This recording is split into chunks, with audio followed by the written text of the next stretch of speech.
भारत का संविधान जो 171 में कहता है कि 60 विधायक होने चाहिए, वही संविधान कहता है आप 30 पे काम चला सकते हैं। तो भाई ये संवैधानिक दांवपेच, ये संविधान का डंडा, ये संविधान की मार केवल झारखंडियों के साथ क्यों? हमने किसी के साथ क्या गुनाह किया है? हमने कहा किसी के अधिकार को छीना है? दुनिया में हजारों लड़ाइयां लड़ी गई है। एक राजा ने कभी एक रानी के लिए युद्ध किया है, लेकिन हमने जब भी युद्ध किया है इस माटी को बचाने के लिए किया। हमारा कोई इतिहास बताएगा कि हमने किसी को घर से भगाया है?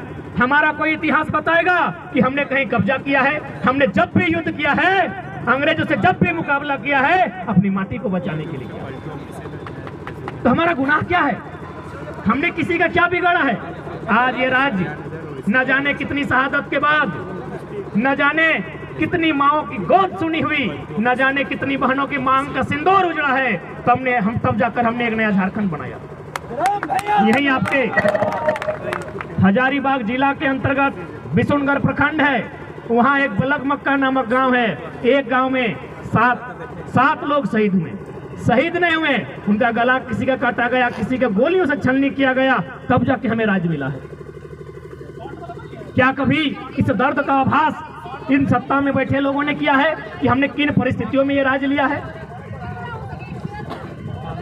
इसलिए आज जितने भी नौजवान जो अपने घर से बाहर छात्रावास में जाकर तैयारी करते हैं, कभी उनके दर्द को किसी ने समझा है कि किस प्रकार हम अपना मुर्गी, चंगना, छगरी, पटरू, गाय गोरू बेचकर अगर हमारी मावाओं के पास अगर पुरखों का गहना है, उसे गिरवी रखकर अपने खेत का जमीन का टुकड़ा किसी को कर्ज में रखकर बड़ी मुश्किल से पैसा जमा करते हैं। उन पैसों को गठरी में भेजकर बच्चों को हजारीबाग, किसी को रांची, किसी को धनबाद भेजा जाता है। इस उम्मीद के साथ भेजा जाता है कि जब बच्चा घर वापस आए तो एक छोटी सी नौकरी लेकर आए।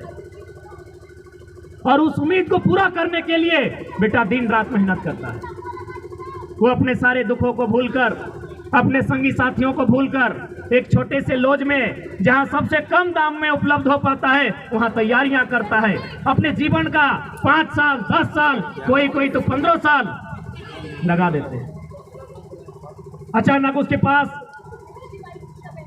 विधानसभा से लिखित चिट्ठी जारी होता है कि आपकी सारी परीक्षाएं रद्द कर दी जाती है। क्या कभी ने सोचकर देखा है उसके साथ क्या बीतता है? लोग आश्वासन देते हैं कि उम्र की सीमा बढ़ा देंगे। एक बात बताइए, जो लोग थोड़ा सा टेक्निकल एग्जाम की तैयारी करते हैं, वे लोग अगर उम्र की सीमा बढ़ा दी जाए तो सक्षम है, लेकिन जो लोग डिफेंस की तैयारी करते हैं, उम्र की सीमा बढ़ाकर उन्हें घोड़ा बना देंगे क्या? आज होमगार्ड का मामला हजारीबाग में पेंडिंग है। आज होमगार्ड का मामला धनबाद में पेंडिंग है। वो 2017 की बहाली है।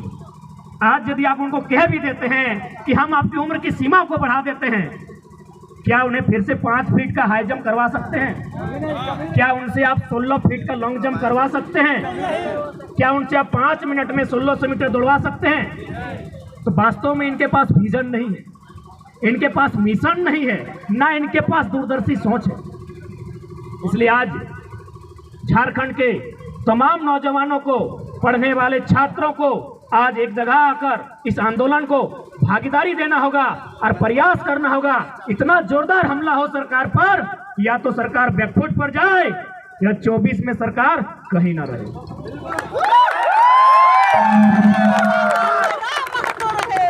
कब तक, आखिर कब तक हम अपने सपने को अपनी आंखों के सामने ओझल होते हुए दूर होते हुए देखना पसंद करेंगे? हमने किसी का क्या गुनाह किया है?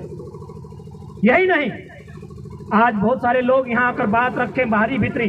जी नहीं, जो लोग अगर बाहरी भीतरी का प्रश्न खड़ा करते हैं, मैं उन्हें 2-3 उदाहरण दूंगा। जब ये आंदोलन स्टार्टिंग हुआ था, हमें बिहार मूल के एक हाईकोर्ट के जज ने फोन किया था। उन्होंने धनबाद के एक वकील को फोन किया, बोला उस लड़का से हमको बात कराओ।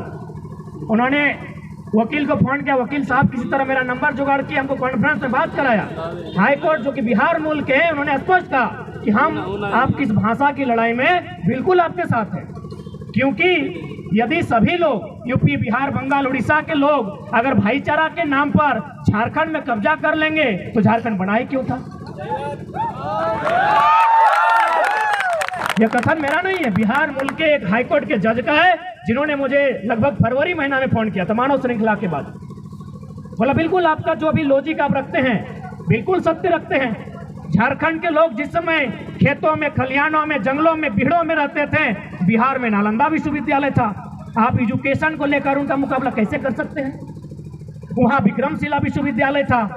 आप उनके एक ही शिक्षा के स्तर में दोनों को बैठा दिया जाए, आप मुकाबला नहीं कर सकते हैं। तो आपकी लड़ाई बिल्कुल संवैधानिक। एक हरियाणा के जाट नेता का फोन आया जो किसान आंदोलन में सक्रिय थे। उन्होंने भी कहा कि यदि जो लोग झारखंड के दर्द को नहीं समझ रहे हैं और जो लोग इसे पहाड़ी भित्री का नाम दे रहे हैं, उनसे एक ही सवाल किया जाए कि पूरा इंडिया एक रहता, कश्मीर से कन्याकुमारी तक हिंदुस्तान एक, गुजरात से अरुणाचल प्रदेश तक पूरा इंडिया एक रहता, और यदि बंगाल के किसी अभ्यर्थी को केरल में मास्टर बना दिया जाता, क्या हैंडलिंग कर पाते हैं? गुजरात के किसी अधिकारी को नागालैंड में इंस्पेक्टर बना दिया जाता, क्या विधि व्यवस्था कंट्रोल कर पाते? तो इस बात को अगर आप समझते हैं तो इस बात को भी समझना होगा, झारखंड की लड़ाई सही है।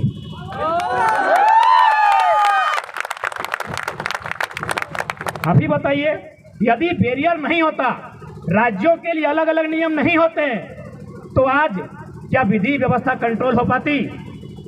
क्या एक मलयालम बोलने वाला केरल का इंसान झारखंड के क्षेत्र में विधि व्यवस्था कंट्रोल कर पाता?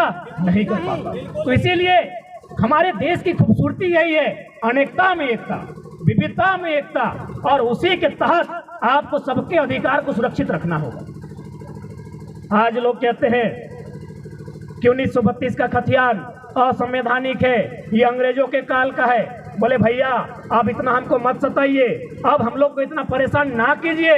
आप किस कानून की बात करते हैं और कौन से संविधान की बात करते हैं?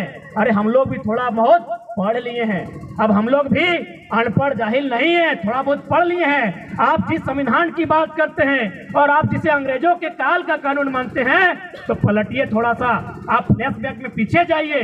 सन 1990 भारत के संविधान में 66वां संशोधन हुआ था। क्या हुआ था?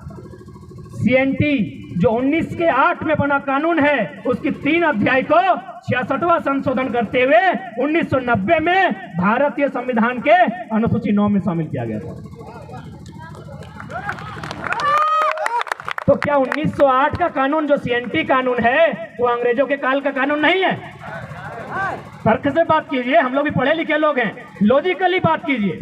किसी देश में, आजाद भारत में, और उसी अनुसूची 9 में, जिस अनुसूची में भूमि सुधार कानून स्थापित किए जाते हैं, कानून नंबर 209 में, भारतीय संविधान अनुसूची 9 में 1990 66वां संशोधन 1908 CNT कानून शामिल किया गया है। तो हम यदि 1932 को आधार मान रहे हैं, और हमने तो स्पष्ट कहा, यदि आपको ऐसा लगता है इस भूभाग में अन्य प्रदेशों के लोग अगर रहते हैं और उनका अपने प्रदेश में कोई नाता नहीं है, तो आप स्थानीयता 1-2 परिभाषित कीजिए। बहुत जगह है, जनरल 1, जनरल 2, जनरल 3 तक है। कानून बनता है इंसान के लिए, इंसान कानून के लिए नहीं बनते हैं। और आप किस कानून की बात करते हैं? मंत्रीगण ओडी में चलते थे, सॉरी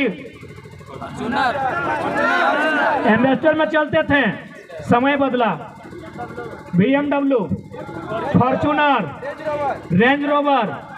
अरे भाई एक को गाड़ी बदलता गया, यानी कानून बदला ना? गाड़ी रखना भी कानून है ना? एक को गाड़ी बदला यानी कानून बदला। तो मैंने कानून सिर्फ जनता को दबाने के लिए है क्या? नेताओं का मन किया तो गाड़ी बदल गया, नया कानून बन गया। उनको मन किया तो 70 लाख का क्रिकेट का मैच खेल लिए। उनको मन किया तो अपनी अर्धांगिनी और आधी अर्धांगिनी के साथ लतरा तो डैम चल गए।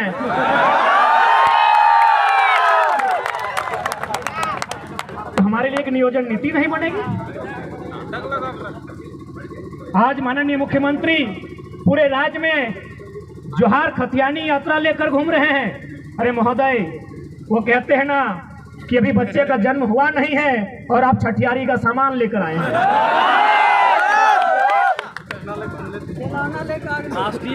इसीलिए किसी ने खूब कहा है कि जनता भूख प्यास से त्रस्त है, और राजा साहब सुरा सुंदरी में मस्त है।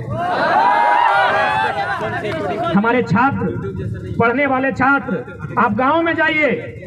मेरे ही गांव से 15-16 स्टूडेंट धनबाद तैयारी के लिए जाते थे।